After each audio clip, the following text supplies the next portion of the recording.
Aus dem Tagebuch eines Veteranen des Siebenjährigen Krieges. Zeitschrift des Vereins für Hessische Geschichte und Landeskunde, neue Folge, Band 2. From the Diary of a Veteran of the 7 Years' War. Journal of the Association for Hessian History and Regional Studies, New Series, Volume 2. A first-hand account of war, hardship, and the life of a Hessian soldier, as recorded by Wilhelm Bess during the 7 Years' War. In 1755, the day after Easter, at which time, in 1752, I had been staying with my parents in Oberngeiss, and at nearly 21 years of age, I entered service as a Jäger under the Chief Collector von Baumbach zu Länderscheid. However, as war with France had broken out and a Hanoverian Jäger Corps was being formed at the request of His Royal Majesty George II of England, Hessian Jägers were required for this purpose. By the highest orders of our most esteemed sovereign, Landgrave Wilhelm of Hesse, 50 men were selected and sent abroad. I was among them. This commission was carried out by the Hessian Oberjägermeister, Herr von Einsiedel, and the English commissioner, the local delegate, Herr von Hardenberg. On May 24, 1757, we 50 men marched from Kassel to Hanover. Upon arrival, each man was given the choice of serving in either the cavalry or the infantry. Since most of the Hessians believed they could make better use of their rifles in the infantry, I too chose to remain in the foot troops. We were all assigned to the company of Captain Dickhoff. On June 5, 1757, General Count von der Schulenburg, who commanded the Grenzjäger Corps, composed of 2 companies of mounted Jägers and 2 of infantry, promoted me to corporal in Captain Bering's company. Of the 50 Hessians who had arrived with me, I was appointed the first non-commissioned officer. In early June, scarcely a day after my promotion, we received orders to march. As our company was already prepared, we set off immediately, traveling day and night until we reached Bielefeld with the army of the Duke of Cumberland. We arrived in the evening just as the army had begun its retreat toward Herford. At dawn, the last Prussian regiments, under the command of the hereditary Prince Friedrich of Hesse-Kassel, formed the rear guard as they passed through the gates of Bielefeld. At that moment, the Fischer Free Corps pursued them, firing at full speed. The Prussians suffered heavily from this assault. We were drawn up in the marketplace under the command of our esteemed and courageous Major von Freytag. As we marched past, the Prussian officers called out to us, "Friends, hurry out of the gate and support our brothers." Without hesitation, we rushed through the gate at full speed. The scene was one of chaos.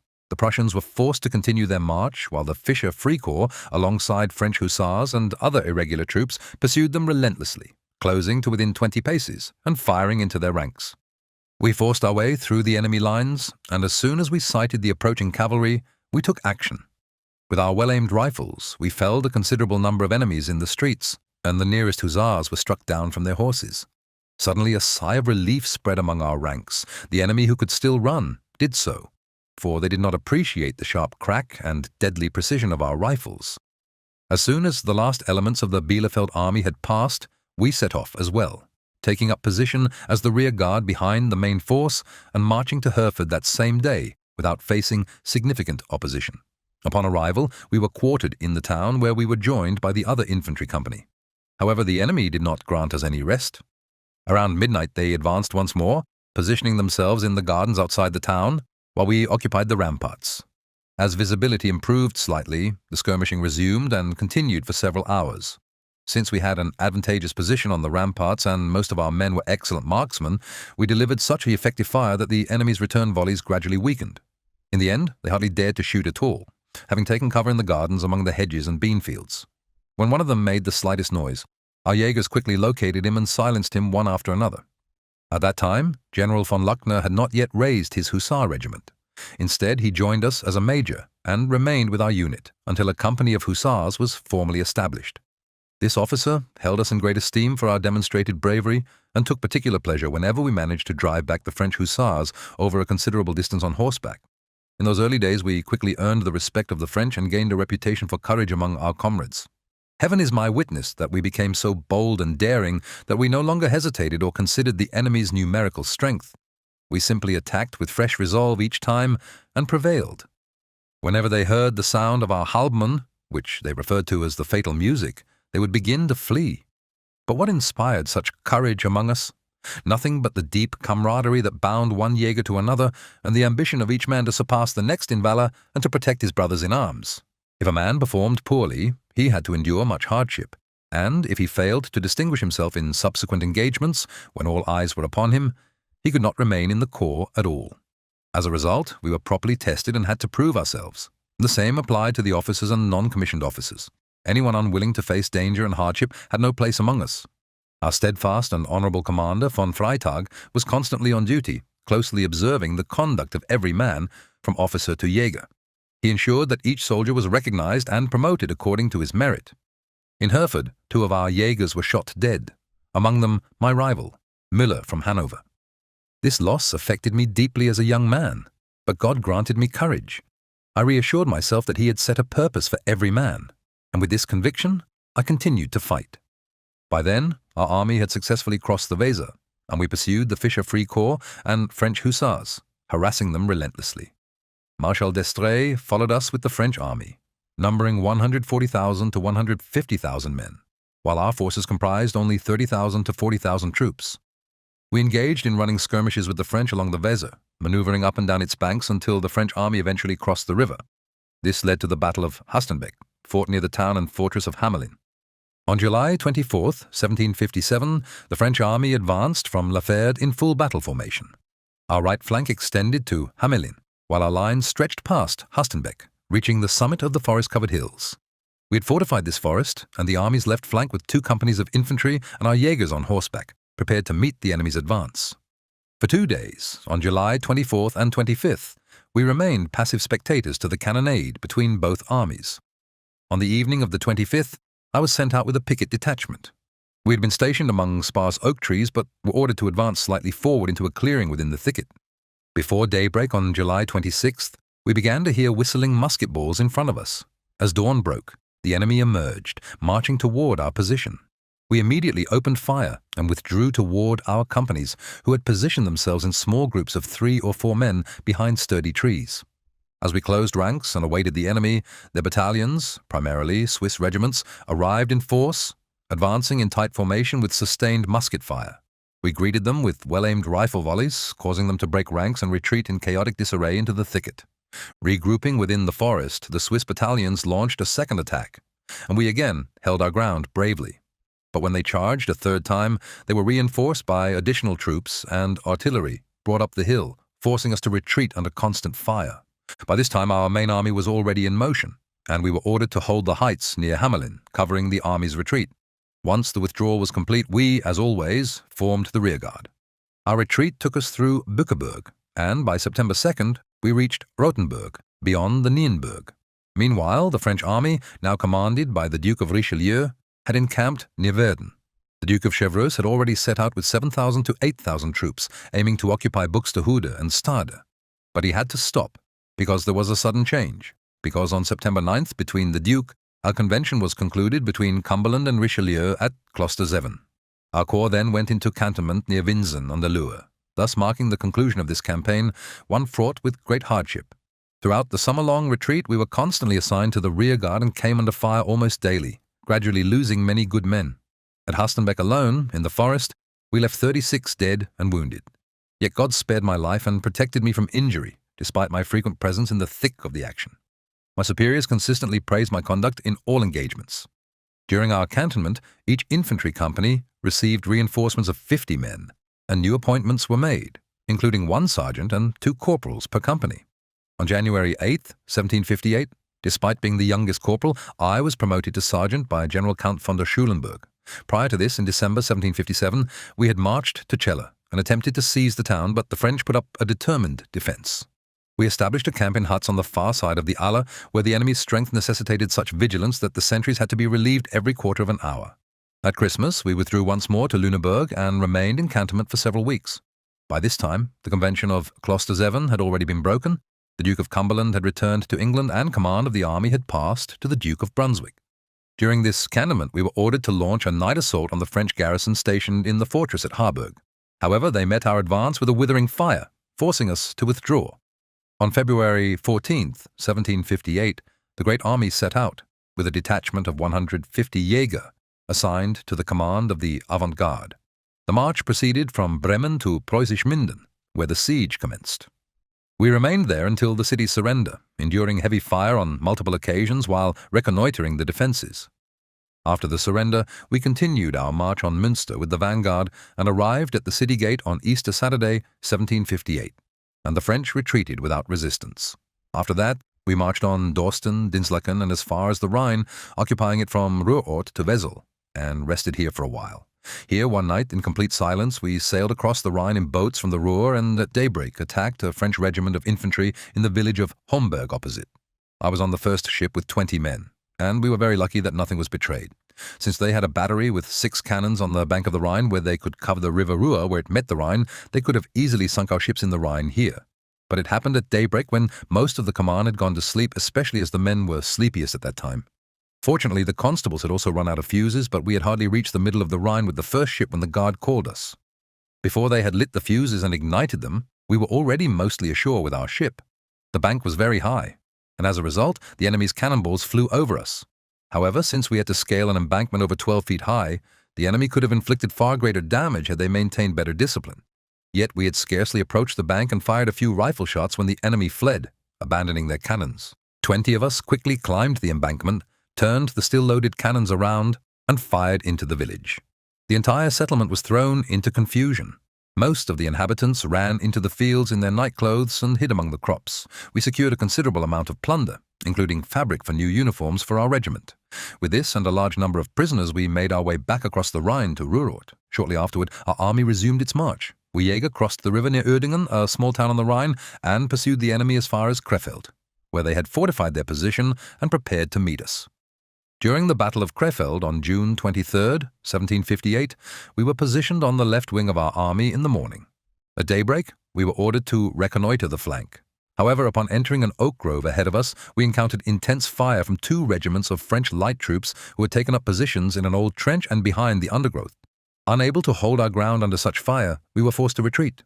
Subsequently, we received orders to advance toward Krefeld, where we maneuvered along the outskirts of the town before rejoining the main battle line of our army.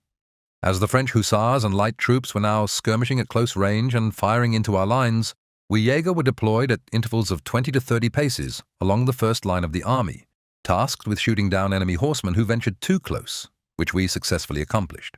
We remained in position, standing firm until we received the agreed-upon signal from the right wing.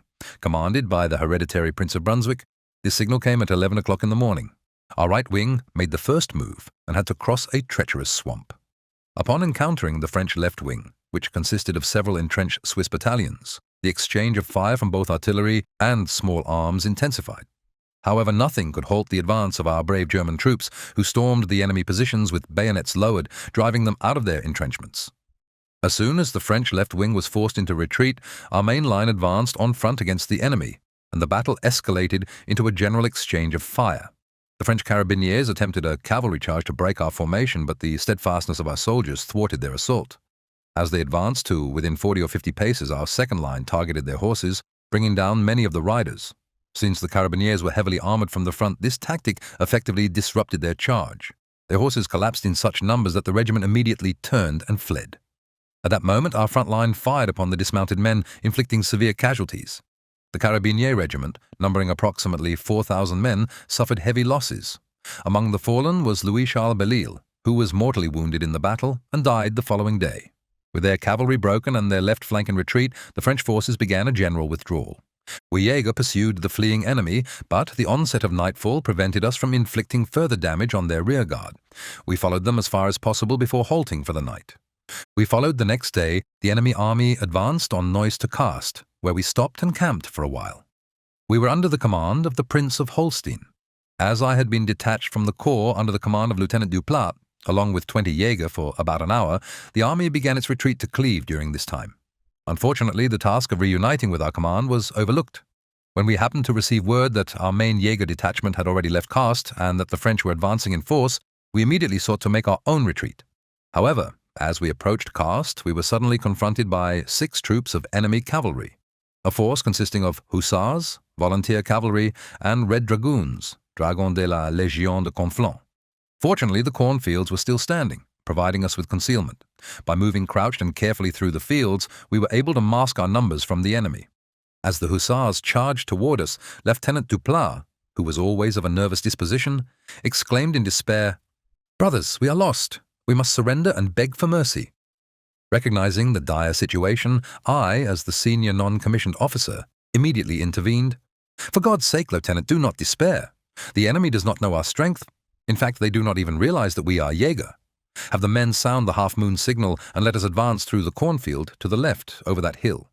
If any hussars or dragoons come too close to scout our numbers, we shall send them to eternity so that no report reaches the enemy." My proposal was enthusiastically approved by the brave Jäger. The half-moon signal was sounded and, to our astonishment, the enemy cavalry halted in place, stretching their necks to observe us cautiously. Not daring to engage, they allowed us to march unhindered over the hill. Yet as soon as we descended on the other side, we found ourselves facing a regiment of red dragoons encamped on a neighboring hill across the valley. At this sight, Lieutenant Duplat's anxiety grew even more severe, and he despaired once more. "Sergeant Betts, we shall never get through. Advancing will only bring our ruin." We had no obligation to risk our lives if we surrendered as prisoners, yet I could not help but question why our commanding officer had failed to move us at the right time. I found myself deeply uncomfortable in this critical situation. But to fall into enemy hands without first putting up a fight was something I could not accept. We halted briefly, and I considered our options. Summoning my courage, I addressed my comrades. "Brothers, this is it, eat or die. We cannot march forward except in full view of the dragoons camped ahead." Then I added, "Brothers, we will not turn back. Instead, we march past this hill, which is thickly overgrown with bushes. The enemy can see that we are Jäger, but they will not suspect we are their foes. They will assume we belong to their own volunteer corps." And so we marched boldly forward, concealing our half-moon insignia, and I was not mistaken in my judgment. The enemy watched us intently, but made no move to intercept us, allowing us to pass unchallenged. Once clear, we veered leftward onto the open plain, from where we could see Maastricht in the distance. However, according to local farmers, the city was still 3 miles away. We marched the entire day across the Donnerschlag Heath, leaving Roermond to our left. Fortunately, we encountered no further enemies, eventually passing Venlo, a small Dutch town. After wandering for some time, we finally rejoined our brigade in the vicinity of Cleves. At Cleves, the army was gathering to cross the Rhine, and our orders were to cover the retreat. We Jäger occupied the avenue leading to the Tiergarten, while the Hessian grenadiers secured the upper city gate. The enemy pressed forward in great numbers, forcing us to fall back after inflicting heavy casualties. We withdrew into the street where the Hessian grenadiers had positioned their artillery, their cannons loaded with grape shot. As we reached them, the French were close behind us. The artillerymen shouted, "Out of the way! Out of the way!" We barely had time to leap aside before the cannons roared, sending a hail of grape shot into the advancing French, scattering them in disarray. Everything that had been an enemy a moment before vanished in an instant. From there, we marched in good order through Cleves and reached the Rhine, where we camped overnight. Once all the baggage had been ferried across, the pontoon bridge was dismantled, and at daybreak we crossed the river in various boats. We then advanced towards Emmerich, leaving Wessel on our right, until we reached Holden, where we made camp. We remained in the Halden area throughout autumn and winter, during which time our Jäger were constantly deployed on outpost duty. These months were filled with hard-fought skirmishes, and we lost many brave comrades. I, in particular, faced considerable danger, often being sent 2 or 3 miles beyond our lines on special missions. The details of these operations would take too long to recount, but I will mention one noteworthy success. Near Dorsten, with a detachment of 6 Jäger, I was fortunate enough to capture a French spy. He was a cunning, red-haired farmer, and I had received a detailed description of him from headquarters. He lived on a large farm where he and his 2 strong brothers resided. I carefully laid my plans with my loyal Jäger, and because we were surrounded by various French cantonments, the locals had no reason to suspect us. We approached his farm directly, knowing that if our plan succeeded, we would seize a valuable informant. I had barely stepped into the room when I immediately recognized the rogue. He promptly asked, "Who are you, gentlemen?" I replied, "We are newly formed volunteers sent to gather intelligence on the enemy's positions along the Lippe. Our new commander will arrive tonight and intends to test his corps in battle. All we need is a reliable guide familiar with the enemy's dispositions on this side of the river. His efforts will be well rewarded." At this, his face lit up with excitement. "Brothers," he declared, "you have the best guide in me. I know these positions well and have often infiltrated the German camp as a spy, bringing back valuable intelligence." Feigning great delight, I embraced him and discreetly pressed a few coins into his hand. "Then we must hurry," I urged. as we have only a few hours to reach the enemy's outposts. But we must be cautious, more Frenchmen may arrive here soon. As he prepared for the journey, we took the opportunity to eat a simple meal of sour milk, devouring it eagerly after long hours on the march. Our hunger, however, was matched by a sense of unease. Before departing, I turned to him and said, "Friend, we must move carefully, so that neither ally nor enemy notices us. If we pass through our own lines, someone might use the opportunity to defect and betray our plan. The enemy would not greet us kindly." He nodded in agreement, assuring us of his ability to lead us safely toward our objective beyond Halden. True to his word, we reached the designated spot at dusk without encountering enemy patrols. There, a small boat and a concealed detachment of Jägers awaited us.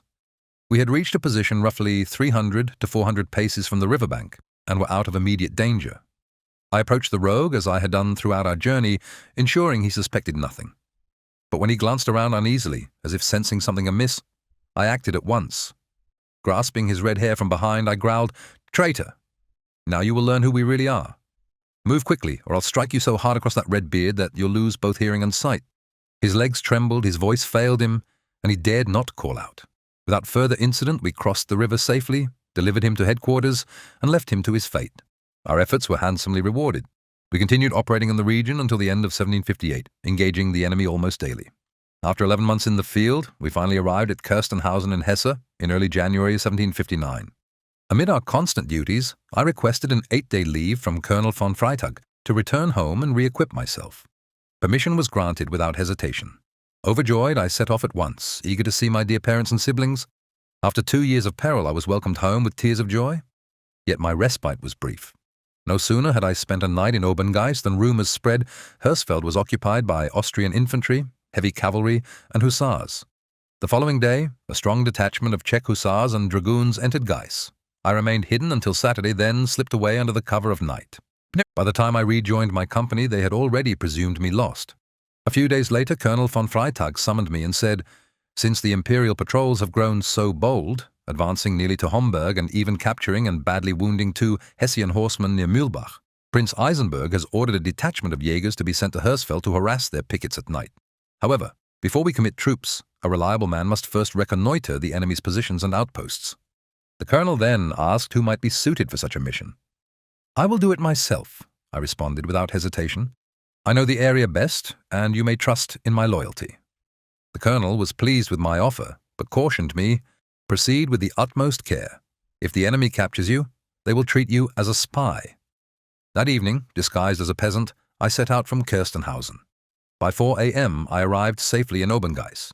Yet I remained on high alert, reacting to every sound as sharply as Cain must have when he slew his brother Abel. Reaching my parents' house, I found them just rising for the day. They were startled when they recognized my voice, especially given my ragged disguise.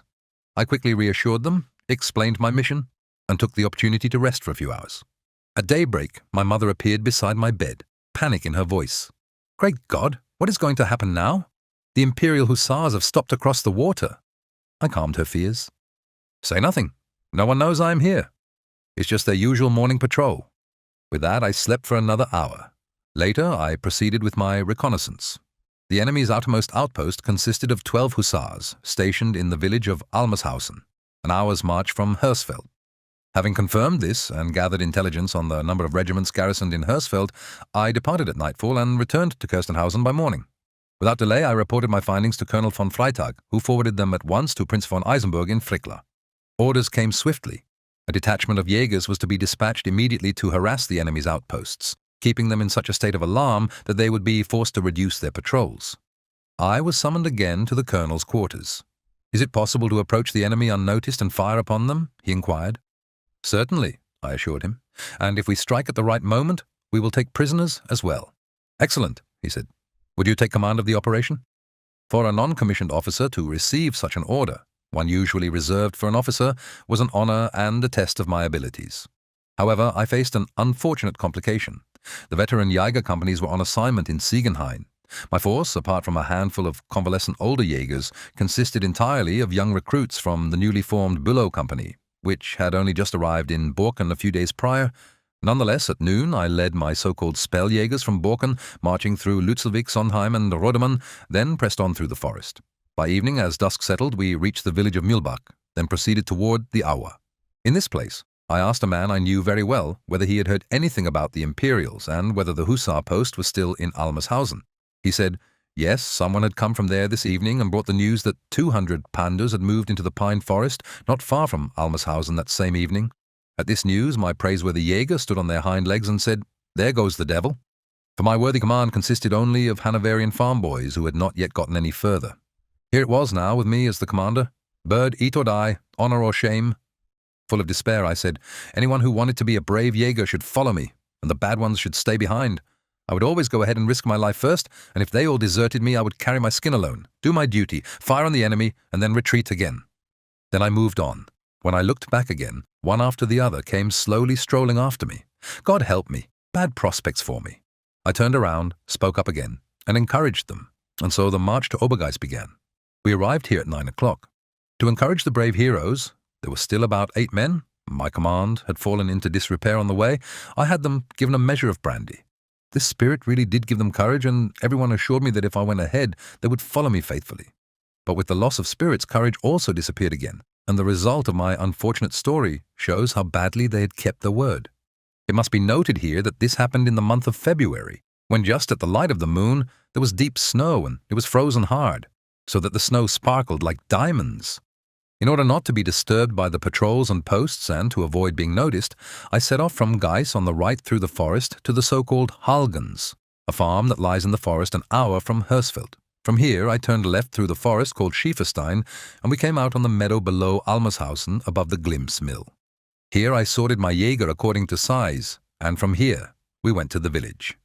Since we didn't want to get onto the Hersfeld road, we had to climb over a few fences in the gardens until we came to the farm where the hussars were stationed. It was midnight when I went to the door of the house. I urged the people to follow me, but I posted the few Jäger I had with me around the house. It was fatal for us that the enemy picket had split up that same evening into 2 houses facing each other without my prior knowledge. To carry out my coup, I opened the front door, climbed the stairs to the room, and opened the room door. The burning light hung on a piece of wood or so-called gallows light above the table. This darkened the table on which several pistols lay, and the hussars lay on the straw opposite the table.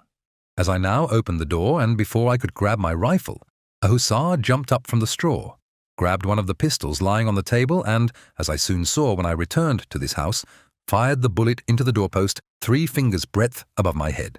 Another hussar knocked down the light with his saber, and I fired my rifle at the nakers as well. My fellow Jägers, however, jumped down the stairs with their lances and fired into the room through the open door, and those who remained in the courtyard shot into the room windows. This meant that the opposing enemies were cheerfully firing, and, in order not to expose my own men, who were standing on the house guard, to the fire, I had to press myself against the stove in the room. As you can imagine, I felt quite trapped here. It was lucky for me that the room was full of steam. Otherwise, the hussars could easily have seen me in the bright moonlight and shot at me, for they had retreated with their carbines and pistols into the corners beyond the table and were shooting through the open door at the Jäger on the house guard. Now that the fire had died down a little, I jumped to the room door and closed it behind me, ran onto the stone wall, and begged the people for anything in the world to follow me so that we could get the guys out of the room. Here, among my Jäger, there was a brave fellow named Freimann from Niederkaufungen, a Hessian by birth, but who had already served under the Prussians. He said, "Sir Sergeant, it would certainly be disgraceful if we were to let the fellows die. If they go ahead, I will follow them closely." And he kept his word. I jumped up the stairs again and went straight into the room with the hussars. As the room was now full of steam, it was almost impossible to see. But against the moonlight window, I immediately saw one wearing a rough cap. I grabbed him by the collar, but with my left hand, I had grabbed his drawn sword. As I was about to swing it towards the door, I fell over one of the dead hussars, and the one I grabbed fell on me. But he immediately asked for pardon. To describe the matter very briefly, I captured 4 hussars, one of whom was wounded and had been shot through the leg, and 4 Hungarian horses.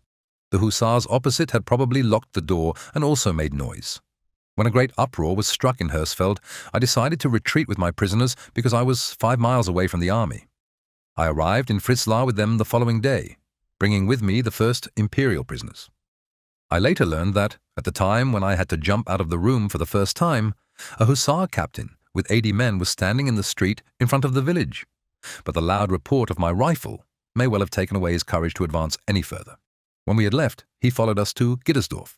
Upon learning at the bridge that we were Jäger, he said, "If we continue to pursue the slave drivers, they will shoot a whole lot of men and horses, and we will achieve nothing in these mountains." He turned around and rode back to Hersfeld with his commando. This captain must have been a real hero. At least he could have taken the prisoners back from us. With 4 Jäger, I covered the whole rear guard, while my other heroes, whose number was still very small, hurried back with horses and hussars as quickly as possible. We delivered the captured hussars to headquarters, and the horses became the commando's booty.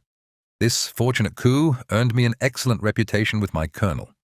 In March 1758, we marched with the whole Jäger brigade, which consisted of 2 companies of infantry and 2 companies of cavalry, towards Hersfeld to attack the Der Streicher. But they had already left the town. We therefore followed through the Ritterschaftliche and then to Meiningen, where several regiments of imperial forces were stationed who had become prisoners of war. Then the march continued on to Wasungen, where several battalions of imperial troops suffered the same fate. I went with them in the evening on a picket, specifically on the Schmalkalden road. At around 10 o'clock at night, we were heavily attacked by the imperial grenadiers, and this tricky affair lasted a good half-hour. The enemy then withdrew and camped on a mountain opposite the Wasungen castle. By daybreak, everything was gone. The Crown Prince of Brunswick pursued the enemy to Schmalkalden and Suhl with the Hessian grenadiers. Colonel von Freytag, however, took us Jäger right across the Thuringian forest to defeat the enemy. We hid in the fir bushes between Suhl and Hirschbach, where the road runs very narrowly through the forest, through the mountains. As soon as the enemy vanguard arrived, which consisted of grenadiers, we opened such a hellish wildfire from our rifles that everything fell over one another. They repelled us and had to take a different route via Schleusingen, but we were given overnight quarters in Suhl. Our march then went back through Meiningen, via Fulda to Eisenberg, through Büdingen, Herrenhaag, and on to Windecken, a small town between Friedberg and Hanau. The French had heavily occupied this town, and we were therefore given a very warm welcome here. I almost lost my life here. I had the vanguard, and advanced with my Jäger on Friedberger Street to the gate. As the gate was heavily besieged, I had to hurry with the Jäger to get under the gate, which was locked. We started to break through the gate, and as I stood on one side, I did not notice a round hole that went through the gate because it was a small knothole. I had hardly left here when I entered the front, and a Jäger named Bram took my place. At that moment, a Frenchman held his musket in front of the hole and shot the poor fellow through the intestines, wounding him, which caused him a painful death the following day. We then broke through the gate. The villains began to flee violently, but everyone was surrounded and captured. This was Maundy Thursday and Holy Friday, namely April 13th, 1759, when the unfortunate battle near Bergen took place.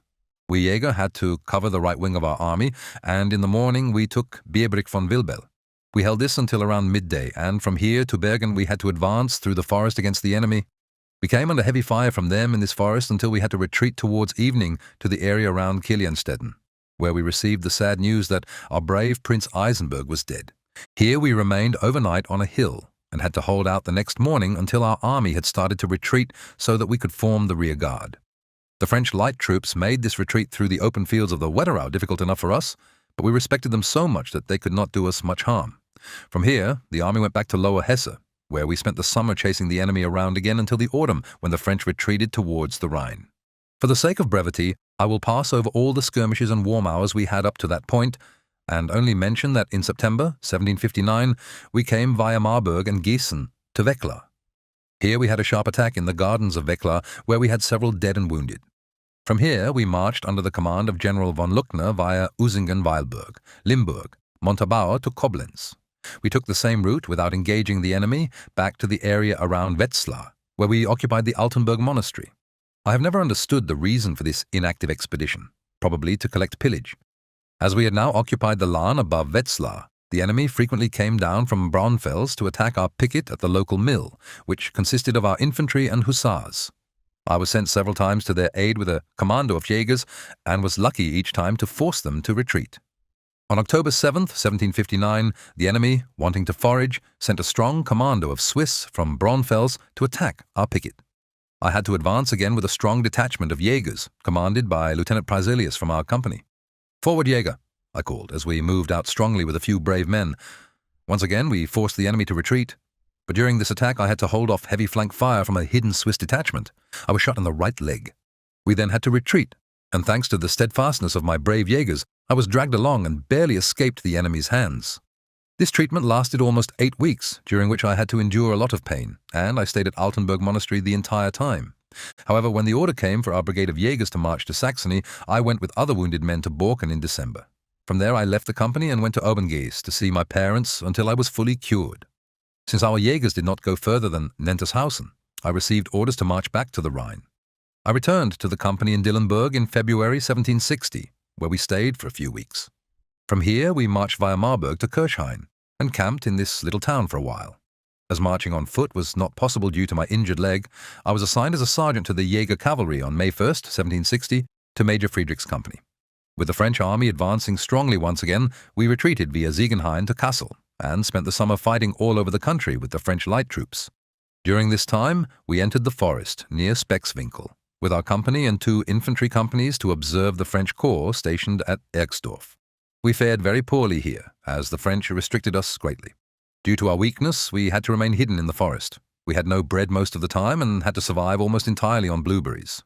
This miserable situation lasted for 8 days until finally our colonel arrived on Friday with a strong corps of Hessian and Hanoverian grenadiers, as well as the light English cavalry regiment of Elliot and the Luckner Hussar regiment, and rescued us. The evening before this good news arrived, I was sent with a detachment of mounted Jägers to reconnoitre the French camp. As I was skirmishing against a Turpin Hussar, he called out to me, "Tomorrow we will pay you a visit in the forest and collect your purses." I pulled out my watch and said, "Come on, we have not only good ones, but the situation will change." The next morning, around midday, we had captured most of the scoundrels, along with their entire camp and all their belongings. The approach of our troops had remained completely hidden from them. Early in the morning, Colonel von Freytag took a detour with the grenadiers and infantrymen via Hatzbach and suddenly attacked the French headquarters from behind. With the aforementioned cavalry, we stopped behind the mountain between Speckswinkel and Exdorf so that the French could see nothing but our field posts. As soon as the colonel gave the signal to attack with a cannon shot, they attacked the headquarters outpost with the grenadiers. We set off with the cavalry at full gallop, attacking the enemy's right wing with sabres in our hands. The enemy was in complete confusion. The generals were sitting at the table and bread was being distributed in the camp. All the cannons were immediately brought out into the open field against us, and we had to endure a hellish cannonade. But we kept our heads, and whatever fell, stayed where it was. Our first attack was on the Turpin Hussars regiment, where our company came across them. When we got to a distance of 30 paces, the whole regiment opened a pistol fire, and one of us fell among them. The regiment immediately dispersed. We pursued them via Langenstein and Kirchhain, taking many more prisoners. However, our brave Colonel von Freytag received a fatal shot in the gardens in front of the headquarters. The bullet struck his leg above the knee, damaging the strong artery. Though it was all to no avail, the enemy infantry had to continue fighting, pushing back more and more. Some of the enemy laid down their guns, and all the tents remained standing. The entire camp became our prey.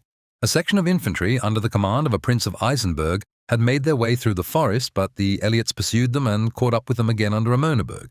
These enemies had indeed wanted to form a battalion of quarters, but before they could do so, the brave Elliots were among them. They beat them back and took the rest as prisoners. After this lucky coup, we marched back to Ziegenhain and camped near the village of Loffhausen to observe a light corps of Frenchmen who were camped in the field behind Neustadt. At 1 o'clock, I had to follow with 15 Jägers. The march led towards Speckswinkel. When I got beyond Neustadt with my Jägers, we saw the enemy's skirmishers. Since their camp consisted of a long row of huts, we immediately set off after these skirmishers, who consisted of Red Dragoons, Burgundy Hussars, and volunteers in black tin caps. They fled under a concealed mask, heading toward Speckswinkel, and left the huts and bushes to the left. A strong group of this light cavalry had hidden behind the bush, and we had hardly pursued the skirmishers up to the top of the forest when there was a noise behind us. The ambush had completely cut us off. We turned around, now surrounded by enemies from both behind and in front. From the front, I immediately entered a hand-to-hand fight with an old, black-bearded, non-commissioned officer from Theno. "Come on, you'll have to do better than that," I shouted as I parried each blow. I was able to dodge several, but I knew we were being cornered and feared nothing other than capture. I focused entirely on the fight, but then I felt something coming at me from behind. I thought it was a Red Dragoon, trying to take advantage of my vulnerability with his spiked sword. As I turned slightly to the side on my horse, I saw that it was a Burgundy Hussar who shot me in the back with his pistol. Fortunately, it was raining during the attack, and the shot wasn't as powerful as it might have been. The bullet grazed my cloak on the right side as it tipped me over on my left, but my old volunteer was still pressing the attack. Several more shots followed. I had almost given up, feeling the weight of my predicament, when I saw my brave company commander, Lieutenant Colonel Friedrichs, and the company coming up the hill from Neustadt in full flight. There they are, I thought, regaining my courage. As soon as the company was about 100 paces away, and the enemy had not yet noticed, we were still in the heat of the action, trying to take advantage of the situation. I gathered all my strength and delivered a heavy crosscut at my old sergeant as I parried his blow. As I had never done this before, he lost his composure. He missed his blow over my metal cap and tried to throw his horse to the left with the reins. The ground was very wet from the rain, and his horse slipped, sending him crashing to the ground. As he fell, I struck again. At that moment, our company arrived, and my old sergeant became my prisoner, while his horse was now my prize. We soon followed the enemy, and our march took us via Jesberg, Heine, and the area of Frankenberg. We roamed the region until we found ourselves back near Kassel. As we had to leave this area again, we moved on to Hanover and stayed for a while in Adelepsen and the surrounding area of Uslar. When we were in Adelepsen, we were suddenly called to march out. There were 2 companies of mounted Jägers and 4 on foot. The march led to Dransfeld with the intent to attack Prince Franz Xavier of Saxony. We encountered the enemy's light cavalry, consisting of red dragoons, black and yellow tin caps, and the Turpin Hussar regiment, marching between this small town and Warlosen. Our company was placed on the right wing under the command of the brave Captain Sanders. We soon came across a squadron of Volontaires de l'Armée, black tin caps. We charged forward, immediately putting them to flight, and began pursuing them. But when Jäger's 2nd company, led by the timid Captain Müller, stopped and refused to engage, our brave Lieutenant Colonel Friedrichs took matters into his own hands. He charged after the squadron to order Captain Müller to attack. When Müller still hesitated, the lieutenant colonel rushed in front of the company, delivered a few blows to the captain with his saber, and then called out, "March, company!" With that, he led the charge to attack the enemy. But the company did not follow. Amid the confusion, the horse was shot and received 4 blows to the head before being captured. Due to this disarray, we were forced to retreat. In the meantime, the enemy had cut off our escape route. At that point, it was kill or die, cut through or demand pardon. Everything descended into chaos as we fought our way through. I received a heavy blow to my right hand during this skirmish. This all happened on November 10th, 1760. Captain Müller was immediately arrested and put on trial. The case was dismissed as a matter of law. After this engagement, we marched back to Adelepsen and then to Uslar in the Solling, where we camped for a time. From there, we proceeded to Nordheim, where we stayed for a while and continued to face frequent skirmishes with the enemy, who often troubled us from Göttingen. It was during these engagements that I lost my best friend, the brave Corporal Edler, who was shot from his horse at the Landwehr Inn. We then received orders to march quickly to Saxony. The route took us over the Harz, through Schwarzfeld, Lauderberg, and Hohengeis, ultimately reaching Quedlinburg and Halberstadt. The purpose of this march was to track down Prussian deserters, natives of Saxony, who had been forced into Prussian service after being captured at Pirna. These deserters had formed a group in an area where Prussian and Saxon villages were mixed together. Under cover of night, they infiltrated the Prussian villages house by house. Our task was to search for these deserters and capture them. However, they had armed themselves with rifles and fled into the woods or bushes, forcing us into several sharp skirmishes. Our headquarters was established in Aschersleben, from where we were tasked with patrolling the entire region, reaching as far as Sandersleben, Eisleben, and Rottenburg. We also had an infantry detachment in Bernburg and a horse Jäger detachment in Harzgerode, near Ballenstedt, at the foot of the Harz Mountains. After we had been stationed there for a few weeks, a strong enemy cavalry force, primarily consisting of Red Dragoons and numbering around 6,000 men, appeared unexpectedly. They easily overwhelmed our command in Harzgerode, along with a Prussian infantry detachment known as the Six Buttoned, and took them prisoner. From there, they marched in force to pay us a similar visit in Aschersleben. We were on alert, but given our weakness, we decided to retreat to Bernburg. However, part of our local command met us with the news that they had also been attacked by the Destrikers that same morning, and most of them had been taken prisoner. With only open fields before us and the enemy pursuing us with overwhelming numbers, we had no choice but to retreat to Magdeburg, where we could take refuge under the local cannons in case of an emergency. The French pursued us only as far as Egeln, a small town near Magdeburg. From there, our march continued via Sommerschenburg, Schöningen, Stolberg, and over the Harz to Schwarzburg, then through the Eichsfeld to Heiligenstadt. We remained in the town for some time until we were attacked by the French at dawn on New Year's Day, 1761. Fortunately, we had received word in time and were able to leave the town without significant loss. We then moved to Breitenvorbis. Since Lieutenant Colonel Friedrichs was still in Duderstadt recovering from his injuries, I received orders to report to him. I set off via Stadtvorbis to Duderstadt. It was early in the morning when I arrived near the town, and a thick fog covered the entire plain around it. I could see troops marching through the fog, and since I did not expect any enemy forces, I rode confidently toward them. But as I got 20 to 30 paces closer, I noticed something strange. Filth. A small group of hussars, about 10 to 15 men, came skirmishing toward me. I immediately turned back.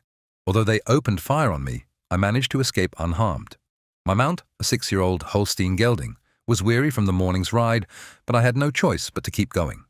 The hussars, on the other hand, had rested horses and gained on me after about half an hour of pursuit. Realizing I could not outrun them, I devised a ruse to shake them off. Between Duderstadt and Stadvorbis, there is a small beech forest in the middle of the field. I turned toward it and, as I approached, waved my sword over my head, provoking my pursuers. This audacious act made the hussars hesitate, as they feared there might be infantry hidden in the bushes. They stopped and began skirmishing, unsure of whether rifle fire would come from the forest. Taking advantage of their hesitation, I rode toward them boldly, then back into the woods, pretending to converse with someone inside. I repeated this tactic several times, gradually moving deeper into the forest until the hussars lost sight of me. As we descended into a valley, I noticed they had resumed pursuit, but when I had gained over 1,000 paces on them and looked back, I saw their heads appearing over the hill. Realizing that I was preparing for a significant jump, they gave up the chase. I continued on calmly. However, just as I glimpsed Stadvorbis in the distance, I saw a large troop of cavalry on the road leading to the town. Now aware that the Prussian forces under von Trumbach were in the area, I became cautious, knowing that the infantry had been under siege when I passed through earlier. I had to make my way over the mountains, so I climbed with my horse over the hill where a noble castle stood in Winkingerode, situated on the mountain. From there, I crossed the field into a sprawling forest. After wandering for some time as a lone traveler in this unfamiliar area, I saw both infantry and cavalry marching. What was I to do in such an unknown place? I quickly made up my mind and rode straight toward them. If they were enemies, I would present myself as a deserter. To my great relief, however, it was our infantry, who had also been chased out of Breitenvorbis that morning. They initially held me captive, not believing that I could have made it through the enemy lines. But the key thing is that a soldier must always stay true to himself and remain courageous. There are always ways to overcome challenges when one stays composed, even when it seems impossible. I have many such examples. Most importantly, one must not succumb to using common language or show weakness. When I rejoined the company, it was in the area of Bleicherode, a small Prussian town. Our route then took us across the Eichsfeld to the area of Giboldehausen, Lindau, and eventually Katleburg. We stayed there until the beginning of February 1761. From there, we marched to the area of Langensalza and Mühlhausen, where we encountered the French light cavalry and Saxon infantry. On February 12, 1761, we found the enemy deployed near the village of Dorn. We quickly mounted up and sent our light cavalry forward. With a small group of 12 to 15 Jäger, I followed behind Monet's hussars. They fled to a small wood overgrown with bushes and saplings. My Holstein gelding was fast, and I was soon over 100 paces ahead of the rest of my unit. As I approached the last hussar's horse, which was making its first leap into the forest, a passable path but thick with saplings on both sides, I was so close that I almost struck it in the neck when suddenly a Saxon infantry unit hidden there opened fire on me.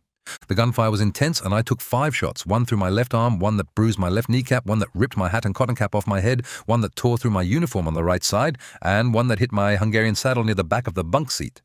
The hussars, seeing this, turned and began to pursue us again, but we managed to escape safely. As the enemy retreated back to the Rhine, they were pursued by our forces. Our march continued through Eisenach, Wacha, Hünfeld, Fulda, and beyond. However, my injuries made it difficult for me to keep up with the march due to the harsh weather. In Hünfeld, I took leave from the company and rode through the Haunegrund to Hersfeld, and then on to Oberngais to my parents. There I sought treatment from my father, who had extensive knowledge in this field and was able to care for me. Barely recovered from my injuries, I learned that the Allied army was retreating further, and our Jäger troops would be passing through Hersfeld. A few days later they arrived, but it was not our brigade, but that of Linsingen. In May 1761, I marched back with the company and arrived at Simbeck. When I reported to General von Freytag, I was unexpectedly informed that His Royal Majesty of Great Britain had graciously appointed me as second lieutenant. However, since there was no vacancy in the cavalry, I had been transferred to the infantry, specifically to Major Brunzing's company, where I had been serving since the corps was formed. This was a great surprise to me, as I had never applied for an officer's position and had only been nominated by the special grace of General von Freytag. It was a difficult task for me to assume a role in the infantry, particularly as I had no experience in equipping troops, especially horses. From Einbeck, our march continued toward Hesse and Paderborn, eventually reaching the area of the Cologne Sauerland. The French had occupied the Bredelar Monastery near Stadtberg, 16, and we received orders to attack them and drive them out. We set out from Essento early in the morning, with me ordered to the vanguard. As we approached the monastery in the evening, about an hour away in the dark, I was tasked by Engineer Colonel Bauer and Lieutenant Colonel Friedrichs to reconnoiter the monastery and determine if it was still occupied by the enemy. I took a non-commissioned officer and 4 huntsmen with me, but as it was pitch dark, I brought along a messenger who was familiar with the area. I did not feel entirely comfortable with this mission. If the enemy were alerted to our presence, we would be in great danger. It seemed that my messenger shared my concerns, for when we were still about 1,000 paces from the monastery, he suddenly spoke in a frightened tone. "Ah, sir, I'm lost. I don't know the monastery." I was now in a difficult position, stuck between 2 mountains with high cliffs towering over me. Turning back without any valuable information was unthinkable, so I threatened my messenger, saying that I would stab him if he did not guide me to the monastery. At that moment, the bell at the monastery struck 12. I told my messenger to ask me whether the path we were on led directly to the gate and where the stream running next to us, overgrown with alder bushes, went. Having gathered this information, I instructed my messenger to stay behind with 2 huntsmen, while I advanced with my sergeant and 2 huntsmen to within 100 paces of the monastery. I placed them by the stream, hidden in the alder bushes, to observe the road. Then I crept along the alders, rifle and sword in hand, to the wall surrounding the monastery. My plan was to approach from the side, as it was dark, and observe the position of the guard, who would likely be facing the road. Once I had located him, I intended to leap at him with one of the huntsmen, seize his rifle, or, if he made a sound, strike him down. As risky and dangerous as this plan seemed, it was a course of action I felt I had no choice but to pursue. This plan, while risky, could indeed be carried out, especially at night. Anyone who understands and has practiced such tactics, often used by light troops, will see that the attacking party risks far less than those who are attacked or ambushed, as the latter do not know what lies ahead. But back to the matter at hand. When I reached the gate, everything was quiet. I crept into the courtyard of the monastery, where I found a flour mill. I knocked and received news from the miller that the French commando, consisting of 400 men, had received word of our approach from a spy and had therefore withdrawn to Stadtberg by nightfall. With this information, I hurried back to the gate, gathered my sergeant, huntsman, and messenger, and reported the news to the commander. We then proceeded with the corps toward the monastery. We immediately stormed the main gate, which led to Stadtberg. No sooner had we entered than Hessian General von Wutgenau arrived at the monastery. At daybreak, the French returned, and as the sentries began firing, the general mounted his horse and rode out of the gate with his adjutants. Shortly after, the order came. Lieutenant Colonel Friedrichs was to march to Eiringshausen with his brigade and form the vanguard of General von Wangenheim's column. The Jäger officer who had formed the vanguard during the night was to occupy the monastery with 30 Jägers and hold it until General Wutgenau's support arrived. I then positioned my Jägers as best I could at the gates, which had no wings and were wide open. We also moved wagons and boards in front of the main gate leading to Stadtberg. When Lieutenant Colonel Friedrichs left, the Swiss had already occupied the cliffs surrounding the monastery.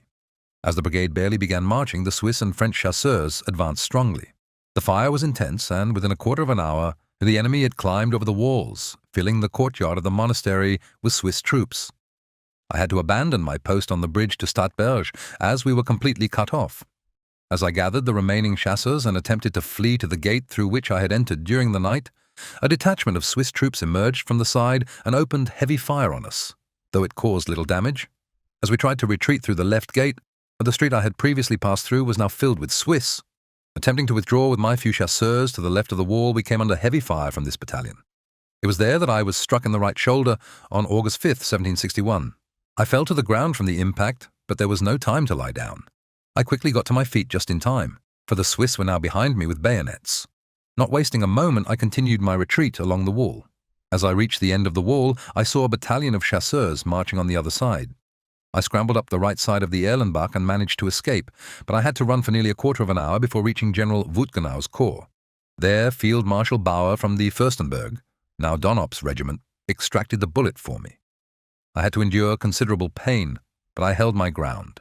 The French had now reoccupied the monastery, and, due to the hesitation of the old general, the poor Hessians and Brunswickers were subjected to a sharp attack. We did manage to regain control of the monastery, but it came at the cost of 180 dead and wounded. I had held the position long enough with just a handful of Jägers, and by that point, reinforcements should have arrived long before. Since the company had to keep moving at this time, I couldn't receive treatment there. I had to find a safer place. Due to the events at Fittlinghausen, not far from the Rhine, I couldn't find a secure spot in Münster and the surrounding areas, so I set off from Bredelar Monastery to Lippstadt, then through Münster to Osnabrück, and further down to the Weser. At Liebenau near Nienburg, I crossed the river and met up with our sick and wounded Jägers in Estorf, where I was able to wait out my great pain and fully recover from my wound. But no one could imagine the hardship I endured during this march. I didn't spend the night anywhere outside Bredelar Monastery without risking capture, as the French were everywhere, with their free corps swarming the area. I spent each night where the French had marched out that morning, so I dared not stop for a full day of rest. There were times when I thought my arm would fall off. Every movement of my horse caused a stabbing pain in my wounded arm, which I had bound in a makeshift sling. In Estorff, however, I was fortunate to meet one of our most skilled field surgeons who was in charge of the sick and wounded. I had to endure much, but thank God, he cured me of the wound. His name was Biersack, a native of Saxony who had been at Pirna and had soon joined the Prussians. Just before meeting us Jägers, he had been assigned to our corps. The entire treatment took 14 weeks and cost me over 10 louis d'or. At the beginning of November, I left Estorff to rejoin my company, which I met in Delbrück, not far from Paderborn, where they were stationed. We stayed there until spring, and then had to rotate commands at Neuhaus, where we stood for 4 weeks at a time. This was a harsh duty due to the high cost of living. All the officers ate at the local post house, and even with the strictest living conditions, it was impossible to survive on less than 80 thalers in battle money. Having suffered many wounds, I now wish to humbly request my release from the military from His Royal Majesty of Great Britain. Our General von Freytag had his quarters in Detmold-Lippe, so I travelled there to report to him. As soon as I arrived, I was immediately ordered to transport a convoy of peasant boys from Lippe, who had been forcibly conscripted to Rinteln as recruits, and to deliver them to the Hessians stationed there. After completing this task, I made a tour of Hanover on my business, passing up a monthly command at Neuhausen. We then wandered around Paderborn until we returned to Hesse, crossed the Demel River at Liebenau, and the battle at Grebenstein took place. Here we were positioned on the right wing of our army, and at first we had little to do, as the commandos in front of us were retreating. However, when the enemy withdrew, we moved towards Wilhelmsthal in the forest, alongside the Grenadiers de France. Our sharp rifle fire not only pushed the enemy back, but also caused such confusion that we managed to capture a company of their bear cap-wearing soldiers. The French retreated to Wilhelmsthal, then further back to Kassel, and ultimately to the Homburg area. When we pursued them to Felsberg and attempted to cross the Eder River near Gensungen, the French had already cut through most of the bridge's beams. As the first platoon of the vanguard approached, the French, stationed by the Carthusian monastery, fired cannons at the bridge.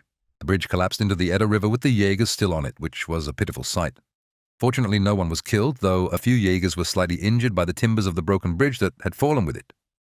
From there, we faced several more attacks in the Homburg area, after which we marched via Beisheim to Morschen. We arrived at night, and at daybreak, the enemy launched a sharp attack on us. We then camped for a while in straw huts above Neumorschen, on a mountain, in front of the forest. One morning, while I was still enjoying the peaceful silence, General von Freytag called for me and informed me that they had received orders from Duke Ferdinand to send General von Luckner, an officer familiar with the Hersfeld area. They suggested I would be the best fit for the task. I was to meet the general in the Fulda area, although they didn't know the exact location, and since the Steinville Corps was operating in the Hersfeld area, I risked capture. I was advised to prepare accordingly, as any loss would be compensated. So I took some money, a watch, and my servant's horse, leaving my servant behind with my remaining belongings, and set out on my journey alone. I made my way via Wichte, Ersrode, and Mühlbach. It was a foggy morning. As I passed Mühlbach, I spotted cavalry approaching. Not knowing whether they were friend or foe, I rode directly towards them. If they turned out to be the enemy, I intended to pretend to be a deserter. But to my relief, it was General von Luckner's vanguard. I immediately reported to them and learned that an assault on the Besserkung in Hersfeld was planned. I was thoroughly questioned about the Hersfeld area. Following this, 400 grenadiers were ordered to storm the position, and we marched down the Geisgrund, filled with hope of avenging the earlier defeat. Our grenadiers had faced a tough engagement near Hersfeld while marching towards Fulda. Unfortunately, they had ended up in the wrong location on the city wall, resulting in a repulsion with significant losses. We had barely reached Neuenstein when a military police officer arrived with orders for the general and his corps to immediately march to Spangenberg as quickly as possible. General Luckner, visibly frustrated, mounted his horse, but to no avail. They had to abandon the attack and retreat. We arrived at Spangenberg by evening, and as dusk fell, we Jägers were ordered to assault the French infantry on foot at the Mershausen Mountains in the forest. However, the enemy was well entrenched, and after a fierce exchange of fire, we were forced to withdraw. The rest of the corps camped near Jübach, and I was sent by General Luckner to report this unfortunate turn of events to the hereditary Prince of Braunschweig, who was at the Fahrer farm on the Fulda. It was very dark, and before I reached Schwerkel's farm, I had to avoid fire from enemy pickets stationed near the water running down into the valley. Due to the darkness, I couldn't veer left into the forest, so I had to proceed along the water's edge. Despite bullets whizzing past me, I finally reached the ferry around 1 a.m. After delivering my report, I rode up the Fulda to Altmotion, where I enjoyed a warm coffee with my good cousin, Pastor Wicker, and returned to the company in Ubak at daybreak. No sooner had I arrived than the order came for General Luckner to set off immediately, march back to the Hersfeld area, and observe the Stainville Corps stationed there. Our march took us back to Ersrode. Upon learning that Stainville was camped at Untergees, we decided to launch an attack to cut him off from Hersfeld.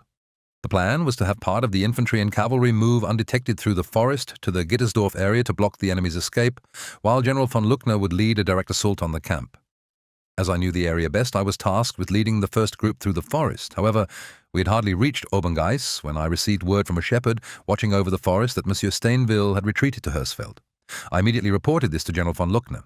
He ordered me to follow the enemy with a detachment of 10 cavalrymen to determine their next move. As soon as I arrived in Almershausen, the same place where I had led the Imperial Hussars out of the house in 1759, a French patrol of Turpin Hussars appeared around a bend about 40 paces away. It consisted of 4 men who immediately opened fire as I rode ahead. I quickly drew my saber and took aim. Their shots whizzed past my ears, but none found their mark. The Hussars retreated to Reihaus in the valley below Hersfeld, and I pursued them without hesitation. Unfortunately, instead of my brave commando following me, they stopped at the village and watched from a distance. They were not Jägers, but Bauer's Hussars. No sooner had I pursued the enemy as far as the valley coming from Hienes than half of the Turpin Hussar regiment emerged from the Hienes valley to confront me. I tried to turn my white horse around, but it wouldn't comply. Instead, it reared up each time and charged back towards the enemy. Fortunately, the Hussars fired at me. My horse, already injured from a prior shot to the neck, seemed to fear a repeat of the injury. At the sound of the gunfire, he pulled himself together and bolted, running as fast as he could. I wasn't alone for long. I soon had reinforcements, and together we sped toward Oberngeiss. There, the brave Elliots came to my aid, and the enemy Hussars were forced to flee.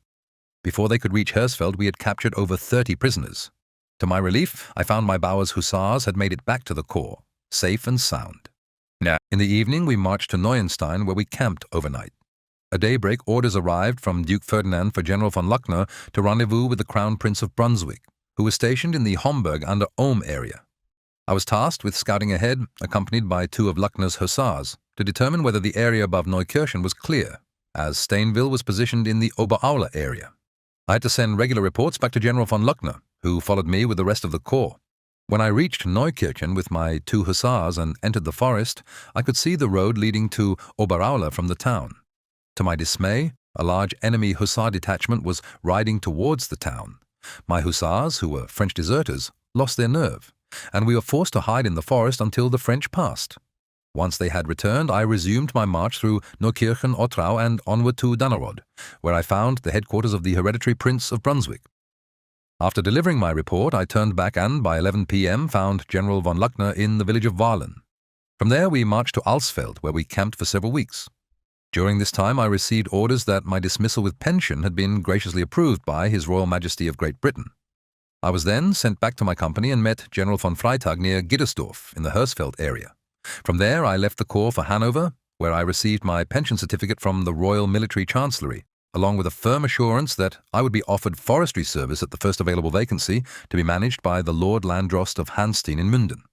When I realized that I could not survive on a monthly pension of 6 thalers in a country as depleted as Hesse was at that time, I made my way to Braunschweig, where our then sovereign, Lord Landgrave Friedrich, His Serene Highness, resided. I humbly presented a petition to His Serene Highness, reminding him of the promise made to us in 1757 when we were sent to Hanover, that if we held our ground, we would soon be promoted in our homeland. The Privy Council's protocol to the High Princely War and Domain Chamber in Kassel had graciously resolved that I should be considered at the first opportunity. From Braunschweig, I returned to the army and found the corps stationed in Neukirchen, Hesse, where I received the complete rejection from the company. At the time, the town of Ziegenhain was heavily besieged by the enemy, and Monsieur Saint-Victor and his Free Corps were stationed at Niedergrenzebach. Their patrols roamed the area as far as Schwarzenborn, which I had to pass through. As a result, I had no choice but to ride after this commander and obtain a pass. When I arrived at his quarters in Niedergrenzebach, I was received politely by this gentleman who spoke a little German. He insisted that I join him for lunch. Afterward, Captain Bott of his Hussars took me to the Ziegenhain fortress to meet the commander, as he was the one responsible for issuing passes. This Frenchman, who went by the name de la Tour and had only one arm, was suspicious of me. He believed I was a spy sent by General Freytag and refused to issue me a passport. Instead, he had me detained in the fortress. Unfortunately, 2 days later, General Freitag arrived in Ziegenhain and blockaded the town. The Nassau Hussars had left the town during the night and managed to sneak through, prompting Freitag to pursue them. With the town now free, after I had been imprisoned in the fortress for 8 days, I joined a commando to General Poglioni's corps, stationed in the Alsfeld area. The corps numbered 12,000 men. We arrived at the corps at 11 o'clock at night, at the same time when our Jägers and Luckner's hussars were attacking the village of Ifte in Darmstadt. I was handed over to the French cavalry regiment Carabinieri, commanded by this marshal. The enemy, however, was forced to retreat, and we marched through the night via Lauterbach to Ulrichstein. During that night, Prussian Lieutenant Colonel Ganneret, Captain Chanteau, and an adjutant of Duke Ferdinand were captured. I spent several days as a fellow prisoner with these 3 gentlemen at the local pastor's house in Ulrichstein. Despite being a prisoner, neither my sword nor any of my belongings were taken from me, and we enjoyed excellent meals with the friendly and humane general. Colonel Ganneret assured the general in a cavalier manner that I had indeed been put on pension due to my injuries and that there was nothing suspicious behind my presence. As a result, I was promptly issued the requested passport. I set off from Ulrichstein early the next morning. My journey took me back to Lauterbach and as far as Hattenbach, where I had lunch with the Landjägermeister, Herr von Dittfurth. I eventually arrived safely at my parents' house in Oberngais by evening. This is a brief outline of my life story, as far as I can recall it. The daily dangers I faced beyond what I've described here have not been fully mentioned, nor have the bullets that pierced my clothing. Despite all these dangers, I have come to realize that every man has a goal that he cannot exceed unless he deliberately places himself in harm's way. I firmly believe this, and at every opportunity, indeed at every hour, I commend my soul to the care of the Almighty. With this I can face my enemy with the greatest courage, and even if 1,000 fall to my right and even more to my left, I will not fall, for the angel of the Lord will watch over me. But if my end is destined, then I will die on the bed of honor with glory.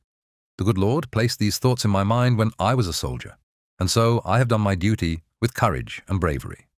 But do not think, my brothers, that one is without fear in such moments.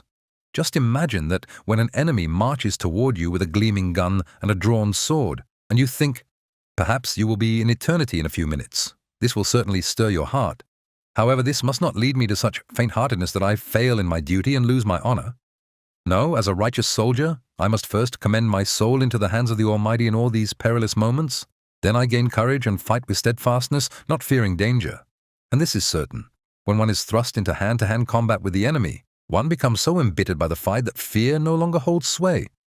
I have heard many boast that they are not afraid of a bullet, but these are fools, and often the worst kind of men, timid at heart. I say again, every mortal has a fear of man, but this must not be allowed to hinder one from doing their duty. My soldier's oath compels me to do my enemy as much harm as I can. List of wounds I have received. 1. October 7th, 1759, near Braunfels on the Lahn during an engagement, I was shot by the Swiss through my right thigh, from the middle outward, striking the region of the arteria cruris. Femoral artery. The bullet damaged the muscles and relaxed the tendons, causing flaccidity and weariness in the thigh and making walking difficult. 2. November 10th, 1760. In a battle near the Hanoverian town of Dransfeld, I received a blow approximately 4 inches long to the joint of my right hand, above the external knuckle. The blow penetrated deeply into the bone, injuring the 2 external fingers. This occurred during a raid where our cavalry clashed hand-to-hand with the Dragons de la Légion de Conflans, Volontaires de l'Armée, and the Turpen Hussar. During this engagement, our brave company commander, Lieutenant Colonel Friedrichs, had his horse shot out from under him and was taken prisoner, suffering multiple blows to the head. 3. February 12th, 1761. Near Mühlhausen, I was shot through my left arm by the Saxon infantry, not far from the elbow, with the bullet entering from the inside. 4. I also sustained a bruise or contusion to the left kneecap, which made bending the joint extremely painful and difficult. 5. August 5th, 1761. At Bredelar Monastery in the Cologne Sauerland, near Stadtbergen, I was shot in the right shoulder. The bullet passed 24 inches into the shoulder ligament, causing the shoulder joint to be cut wide open, severely damaging the bone. The ligaments, which were almost completely torn and crushed, caused paralysis and a constant stabbing pain in the shoulder and arm at the slightest movement. The bullet remains lodged in the shoulder ligament to this day. A certificate confirming these injuries was issued on May 12, 1762, in Nieheim by the regimental surgeon Howald, stationed with the Jäger Corps. 6th October 7th, 1778. Around 4 p.m., While in the Soester Community Forest on the Gürtel, I was accidentally shot by candidate Gurk, who intended to shoot a hare. He struck me with 14 strong hailstones in the legs and one in the right cheek from a distance of 20 paces. In my right leg, 3 pieces of wood were embedded, one of which shattered the shin bone to the size of a pea. Additionally, a shotgun shell lodged in the ankle of my right foot and was later removed. 2 more shotgun shells got stuck in my right leg, one above the body and one in the calf. The 4th shell entered the right side of my mouth and became lodged in the cheek against the gum. The entire treatment lasted 6 weeks before I was able to walk again.